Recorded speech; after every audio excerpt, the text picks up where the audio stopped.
Эгерде кимдир бирөөдөн силерге салам айтылып калса, анын саламынан дагы жакшыраак алик алып койгула дейт.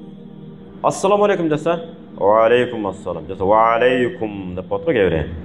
Ассаламу алейкум десең, ва алейкум деп мына мурду менен мындай кыңырап сүйлөгөндөр бар. Ва алейкум деп капырларга жооп берилет. Ассаламу алейкум дедиңизби? Сиз эмне дешиңиз керек? Ва алейкум ассалам деп татнакай мындай интонацияны мындай келтирип, мындай кичпейилдүүлүк менен, жумшактык менен кабыл алып коюшуңуз керек. Ва алейкум ассалам деп. Ана бизде эмне болуп атат? Ассалам аны дагы чукулап, ассаламу алейкум дейсиң, салам алейкум дейткенсиңер, анандай мындай деп эми антпешибиз керек. Туура. Саум деген сөз, өлүм деген сөз туура эле.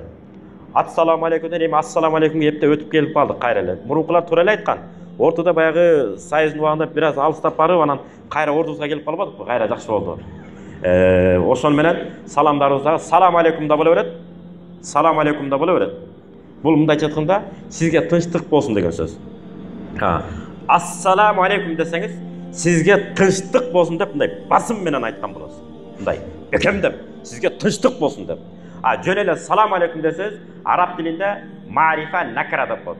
Накра кылганда, белгисиз кылганда, сизге тынчтык болсун деген сөз. Салам алейкум. Боло берет бул деле. Бизде колдонуп келатабыз, туура? Салам алейкум деп коет. Бул боло берет.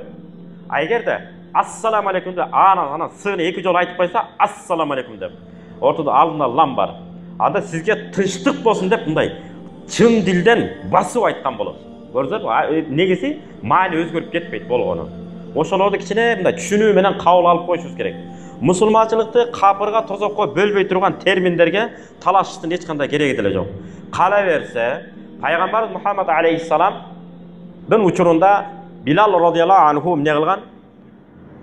Ашхаду ан ла илаха иллаллах дегенди Ашхаду ан ла илаха иллаллах деп азан айтып алган. Сы менен айткан. Ошондо пайгамбарыбыз эмне деген? Билалдын сысын бир шы деп кабыл алабыз деген. Көрбөйсүзбү? Бүт нерсени оң жакка оодарып кабыл алганды үйрөнүшүбүз керек. Жок, бу жерде митип кетип калды, анан карасаң тетиги митип окуп атат деп. Кээде айтып атпайбы? Мен намаз окусам тиги колум митип атат деп, анан кийин кайра митип атат. Кереги жок, колум мааса митип алсын, ага көңүл бурбай койгонбуз. Сиз окуй бериңиз. Чукпай эле, сыр бербей. Анан акырынан түшүнгөндө өзү неме кылып болот. Түзөнүп болот.